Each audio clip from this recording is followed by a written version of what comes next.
जो घटना हुई है यकीनन उससे सिर्फ संभल नहीं पूरा प्रदेश और देश शर्मसार हुआ है। जो इस प्रकार की घटना यहाँ संभल में अंजाम दी गई है और ये हकीकत है कि संभल अति संवेदनशील जगह रही है और यहाँ पर पहले जरूर आपस में लोगों का इख्तलाफ था, झगड़े थे, लेकिन ये भी एक हकीकत है कि 29 साल से यहाँ पे कोई हिंदू मुसलमान का कोई फसाद नहीं हुआ। लोग सुकून से रह रहे हैं। इस सुकून को आग लगाई गई है और ये भी सच है हमारे 5 लोगों की जान ली गई है। हमने उसकी आवाज को हमारे नेता माननीय राष्ट्रीय अध्यक्ष अखिलेश यादव जी और पूरी पार्टी ने, हमने संसद के अंदर दोनों सदनों में हमारे प्रोफेसर रामगोपाल यादव जी ने, सब लोगों ने मिलकर माननीय सांसद जी ने उठाया और विधानसभा के अंदर जो अभी आपके सामने हमारे माननीय विपक्ष के नेता माते प्रसाद पांडे जी और अभी विधान परिषद के हमारे नेताजी बोल रहे थे, पूरी मजबूती से सिर्फ संभल के लोगों की हक की आवाज के लिए उठाने का काम किया। हम लोग सिर्फ ये चाहते हैं, अफसोस इस बात का है कि हमारी लोगों की हत्या हुई और हमारे लोग ही के खिलाफ मुकदमा दर्ज किया गया। ये कैसा इंसाफ है। लेकिन हम संविधान पर यकीन करते हैं और इस संविधान को मानते हैं और हमारा न्यायालय पर पूरा भरोसा कायम है। हमें उम्मीद है कि अगर हमें पुलिस प्रशासन से, शासन से अगर हमें इंसाफ नहीं मिलेगा तो न्यायालय से हमें इंसाफ जरूर मिलेगा।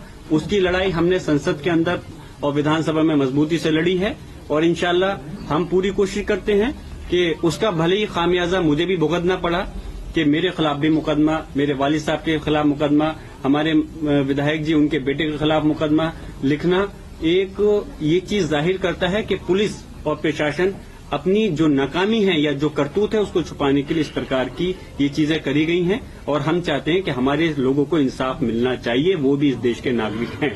आप स्थानीय सांसद हैं, आपको इतना समय क्यों लग गया अपने इलाके में आने में? मैं गुजारिश करूंगा कि काश आप ये भी दिखाते अपने चैनल पर कि जिस प्रकार से यहाँ पे लोगों की जान ली गई है उनके खिलाफ क्यों कार्रवाई नहीं की गई। आप ये सवाल पुलिस प्रशासन और सरकार से करते तो मुझे खुशी होती। आप इस देश का चौथा स्तंभ हो।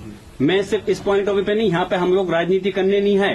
राजनीति करना होता तो हम पहले से बहुत कुछ प्रयास कर सकते थे। माननीय राष्ट्रीय अखिलेश यादव जी ने पहले ही डेलीगेशन बनाया था। शायद आप लोगों को मालूम होगा, हमने 3 बार प्रयास किया आने का, लेकिन हमको रोक दिया गया। पहला प्रयास किया तो 3 दिन की, माननीय माता प्रसाद पांडे जी ने कहा था 3 दिन की कही डीजीपी जो उत्तर प्रदेश है कि 3 दिन के बाद चले आइए। फिर हमने फिर से राष्ट्रीय अध्यक्ष जी ने एक डेलीगेशन बनाया, फिर आने का प्रयास किया तो हम लोगों को लखनऊ, दिल्ली, जगह जगह मुख्तलिफ जगह पर रोक दिया गया। हम लगातार प्रयास कर रहे थे आने का, लेकिन अफसोस है मैं यहाँ का सांसद हूँ। यहाँ का सांसद होने के साथ साथ मैं यहाँ का निवासी भी हूँ। मुझे भी आने के लिए क्यों रोका गया? मैं अपने लोगों के दुख में, दर्द में शरीक होना चाहता था। मैं उनके गम में शरीक होना चाहता था। उनकी परेशानी को समझ करके मैं चाहता था उनको इंसाफ मिल सके, लेकिन अफसोस है यहाँ आने नहीं दिया गया।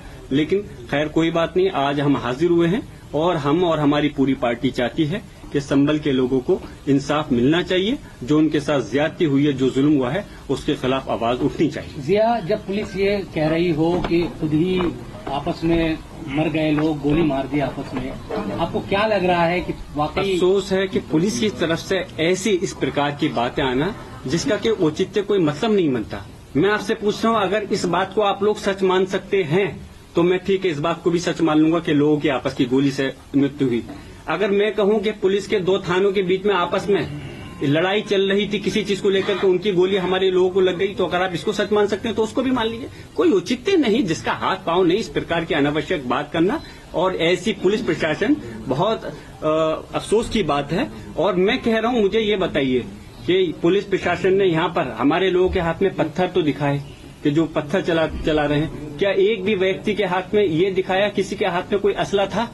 कोई वीडियो दिखाई? उनके तो ड्रोन कैमरे भी चल रहे थे, क्योंकि हमारे लोगों ने कोई तैयारी नहीं थी। सिर्फ वो वहां पर गए थे इसलिए कि क्यों दोबारा से सर्वे किया जा रहा है, इस चीज को जानना चाहते थे। उसके एवज में उनको पता नहीं था कि इस प्रकार का हमला उन लोगों के ऊपर, जो निहत्थे लोग वहां गए थे, ऐसी कार्रवाई हो जाएगी और हमारे 5 लोगों की जान ले ली जाएगी। जान तो सिर्फ 5 लोगों की गई है, लेकिन घायल 2 दर्जन से ज्यादा लोग घायल है जिनके ऊपर वो हुआ है। अफसोस है कि जैसे अभी हमारे लाल बिहारी साहब, हमारे नेता प्रतिपक्ष विधान परिषद ने कहा कि उन्हीं के गोली लगी और कोई मुकदमा अभी तक नहीं। कैसे हम लोग कह रहे हैं, जो लोग मुलजिम हैं, जिनके हम उंगली उठा रहे हैं कि उन्होंने गोली चलाई है, हम कैसे उम्मीद करें कि हमें इंसाफ मिलेगा? लेकिन हम फिर से मैं कहता हूं, हमें इस देश के संविधान पर, न्यायालयों पर भरोसा है। हमें उम्मीद है कोर्ट से इंसाफ हमें जरूर मिलेगा। ये आप पर जो FIR है उनको लेकर क्या कहेंगे? बिजली चोरी की भी FIR है, हिंसा को लेकर भी FIR है। कल को ये भी कह सकते हैं कि पुलिस का डंडा खो गया तो उन्होंने सांसद जी ने चुरा लिया। कल को ये भी कह सकते हैं कि क्या कहते हैं मीडिया का कोई कैमरा चोरी हो गया तो सांसद जी ने चुरा लिया। इन लोगों से कोई भी ये सिर्फ और सिर्फ इस प्रकार के जो काम कर रहे हैं अपनी नाकामी को छुपाने के लिए इस टाइप की चीजों कर रहे हैं। अफसोस है, मैं पूछना चाहता हूं, मैं यहाँ का नागरिक होने के साथ साथ सांसद हूं, इस जनता का प्रतिनिधि हूं। अगर जनता ने मुझे चुन करके भेजा है, अगर मैं उन पर हो रहे जुल्म की आवाज मैं नहीं उठाऊंगा तो कौन उठाएगा? मेरा मकसद ये नहीं है कि सिर्फ मेरे लोगों पर जुल्म हो और मैं उनसे पुलिस प्रशासन से सौदा करके मैं खामोश बैठ जाऊं। मेरा फर्ज बनता है, लोगों ने मुझे जो वोट दिया है इसलिए दिया है कि मैं उनके गम में दुख में शरीक हो सकूं, उनके ऊपर हो रही परेशानियों के लिए आगे उनकी मदद कर सकूं। उसी के तहत मैंने अपनी आवाज को बुलंद किया। उस आवाज को दबाने के लिए पुलिस प्रशासन ने इस काम किया। मेरे खिलाफ झूठे मुकदमे लिखे, जैसे माननीय अभी हमारे राष्ट्रीय अध्यक्ष जी ने भी इस बात को कहा है, अखिलेश यादव जी ने,